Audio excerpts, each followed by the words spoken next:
Welcome back everybody. I've got a quick video today. This one is to explain the process behind how I colour in my characters from outline to just base colour. I'm not going to do full renders, I'm not going to do the sketch outline, just how I like to colour it so you don't get that annoying white gaps in your work that kind of just makes it 2D in some way. Just to fill in all the gaps as effectively as possible. Because a lot of the people that have seen my work like try to explain, like I'd show them the process of how I do it and they're like, that's insane, you know. So I just thought, you know, why not make a video on it? So here I am making a video on it. Absolutely crazy. So I'll get around to it. The software I'm using today is Clip Studio Paint.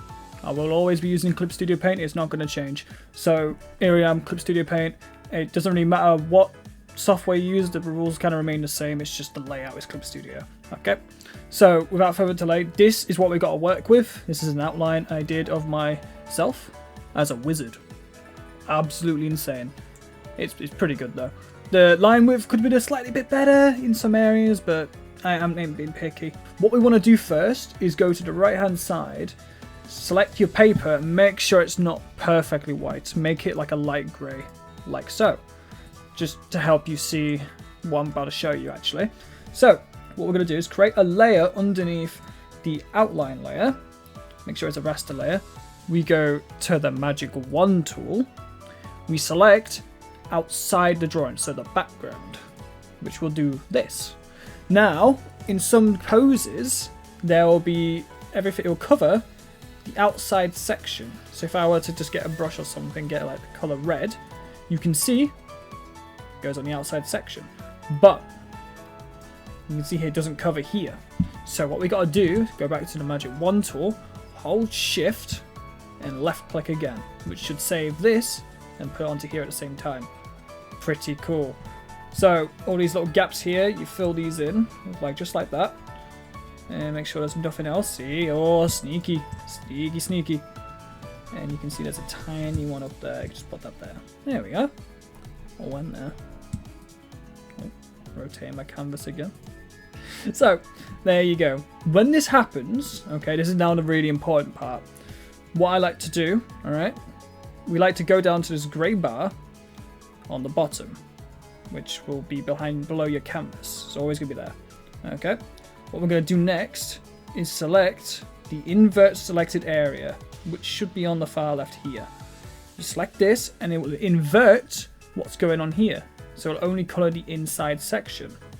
That's really cool. Now, we select, I'm just going to select the color white for this, but we then go to the bucket tool on that bar and select fill. It fills it in. Ain't that crazy? So you remove that and look, there you go. It's filled in, okay, without having to override all of this and manually do it or use the bucket tool itself. So that's pretty good. Now that's, you know, normal to some people that like to use the Magic Wand tool, but let me carry on with the rest of it and you'll see why this is pretty good at the moment. Now, this is where the fun happens. So you create a new raster layer above the white. So just to help make it easier to notice, I'll make this white. Okay. Okay, a new layer above that. And normally this is where you do your bucket tooling. So let's say if we were to just select these colors, this is where the little white gap comes in from, which is when you manually go over and sort out. But oopsie daisy, it's gone over the outline. What do? Well, you see here, humanoids, look over here at this. Clip to layer below. Oh my god, you click that, it's clipped to the white layer, which means whatever was here is no more. Ain't that nice? So this is what we're going to do. All right, we're going to color it all in as one layer connected to the white layer that we just put in. So not only that we can color it as much as we want with the brush like this, it won't override past the outline section. So you can, you know, go as confident and rough as you like. It won't go over the outline that you've made. So that's really cool. So what I'm going to do is I'm going to color this in, and just to let you know, all right, when we select this in, there's going to be these little white bits here, okay? This is extremely important. You don't have to make sure you fill in every last little detail, like, oh yeah, I missed a few pixels here. We'll get to that in a moment, but literally leave them alone. Alright, these tiny little ones, you can be as lenient and forgiving as you want, because it's not going to matter in the slightest in a moment. So just ignore these tiny little ones for now, but, you know, be very forgiving. It's all nice. But if it's like a massive gap, then yeah, fill it in, obviously. But if you see here, there's a little error there. Oh my god, who put that there then? That's so evil. There we are, see? Just use the eraser tool on the white layer. Works every time. So what I'm going to do is I'm going to go on a little time lapse and just color in the rest of this, okay? So I'll see you all in a bit.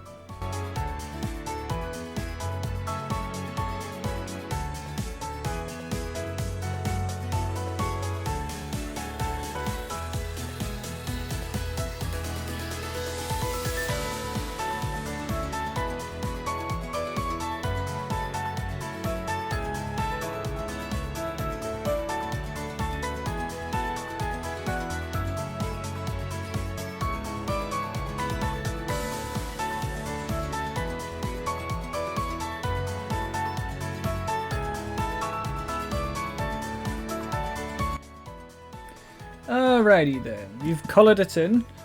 Or when I say we, I mean I, but I'll just say we. Team effort, guys, come on. But what we got, alright, we've got it coloured in, and yes, there are white gaps, and we'll get round to that. I'll explain that in a moment. But I forgot to tell you earlier, I'm pretty sure, hopefully you would have done the same, but make sure to colour on another layer and not on the white layer. That's like a big must. Do not do that. I should have probably told you before the time lapse, but I'm telling you now. So if you've done that, my bad. But moving on, okay? So I did 2 layers for the colouring. That is because sometimes the bucket tool would mess up and overlap other colours. So just to help out with, like, say, like the skin colour and the hair was clashing, you saw that earlier.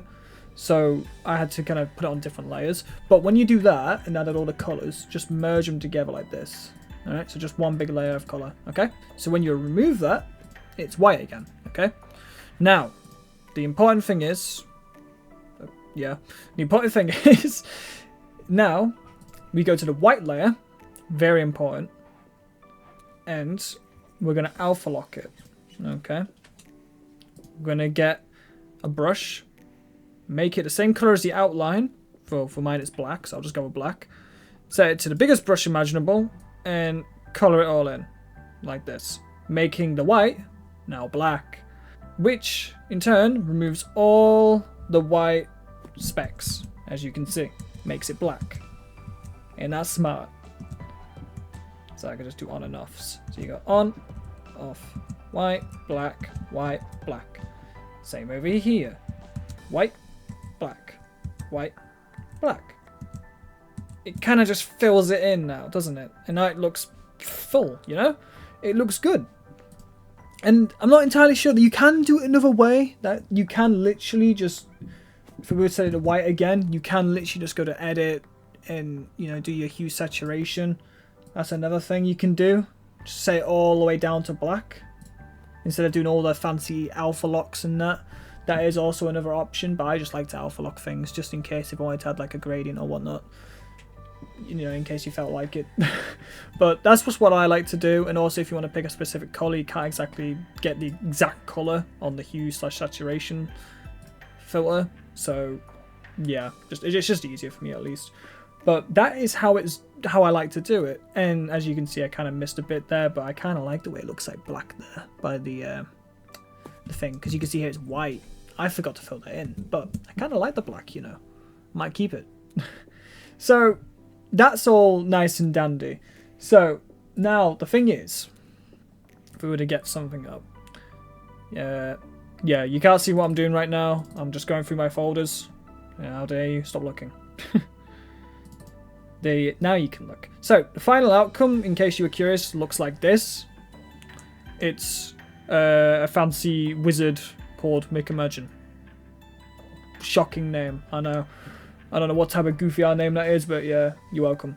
And then you got his little lore up there, which I like to think of as a bit like a metaphor in some way for, instead of saying, you know, like magics and scrolls and studying, that's more related to artwork, because I'm not a big fan of studying.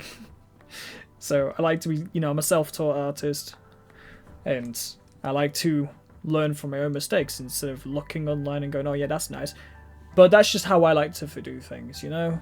But that'll do for this video, and I hope this really helps, and if it does, let me know, because I don't know if I'm on the right track of making good content. I'm still starting out, so if I'm going in the right direction, do let me know. That would mean a lot to me. But that should be the end of the video, and as you can see, I am a Mickimagine, and this is my channel. So I shall see you all again in the next video, hopefully again sometime soon.